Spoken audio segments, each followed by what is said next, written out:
Sirih berlipat terletak rendah, sirih dari Pulau Mutiara, pemanis kata madah nan indah, awal bismillah pembuka bicara.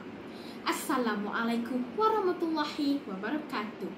Saya Azalia Hanani binti Ahmad Aizat, berusia 12 tahun dan sedang menuntut ilmu di SK Seri Biram yang terletak di Pekan Pahang dengan kod sekolah CBA 5024. Hobi saya ialah membaca, tidak kira apa jua bahan bacaan seperti majalah, komik, buku cerita dan surat khabar, sama ada bahan bacaan fizikal atau platform elektronik. Membaca itu jabatan ilmu, jadi marilah kita semua membaca walau di mana kita berada. Pada hari ini, saya berasa sangat teruja untuk berkongsi intipati buku fiksyen yang berjudul My Best Buddy. Siri animasi dan semangat jati diri ini merupakan nukilan Sharina Elisa dan diterbitkan oleh Buku pada tahun 2019.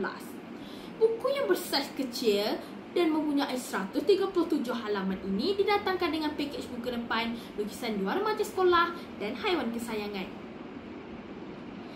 Buku ini mempunyai sisipan 10 bab. Setiap bab mempunyai kejutan dan jalan cerita yang mengujakan. Jalan cerita yang beralun dengan emosi dan penggunaan bahasa yang dekat dengan jiwa remaja menarik minat saya untuk membaca buku ini hingga ke nota terakhir dalam masa hanya 2 jam. Kawan-kawan, menarik bukan?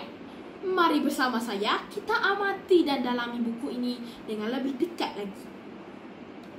Mengangkat tema kekeluargaan dan persahabatan, My Best Buddy menampilkan Yaya yang bercita-cita tinggi untuk mengubah nasib keluarganya yang miskin. Walaupun dia digelar orang atas sebab warna kulitnya yang hitam, dia sering dibuli dan dicerca. Tetapi dia bertahan sekuatnya. Azamnya hanya mahu belajar hingga ke peringkat tertinggi demi mengubah nasib keluarganya. Oci, itik putih menjadi kesayangan Yaya. Mereka membesar bersama. Tetapi ada saja yang mahu membuat Yaya kecewa. Oci dilastik dan dibunuh oleh sekumpulan budak nakal. Kecewa lara hati Yaya kehilangan sahabat seumur hidupnya itu. Tidak lama kemudian muncul seorang pelajar lelaki di sekolah Yaya yang bernama Kuci. Dia selesa memilih Yaya untuk bersahabat. Mereka menjadi akrab. Koci sentiasa lindungi Yaya dari budak nakal.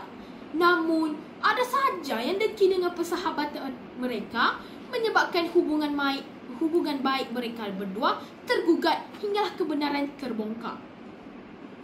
Pada pendapat saya, penulis Sharina Elisa tahu bagaimana mahu mengambil hati pembaca yang baru meningkat umur. Kisah luar alam diselit di celah-celah kehidupan manusia. Meskipun Yaya sedih di awal cerita, berlaku sesuatu yang mengubah hidupnya dan membuatkan dia gembira di hujung cerita. Rupa-rupanya, Koci ialah Oci yang menjelma dalam bentuk manusia. Kerana itulah mereka mudah rapat dan menjadi sahabat baik. Secara rumusannya, membaca kisah ini membuatkan kita sedar yang kita masih memandang manusia dengan mata fizikal semata. Situasi Yaya yang dihina kerana rupa paras tidak sepatutnya berlaku di dunia masa kini yang penuh dengan warna dan ragam manusia. Kisah haiwan peliharaan yang diketengahkan juga merupakan elemen baik yang perlu diambil kira.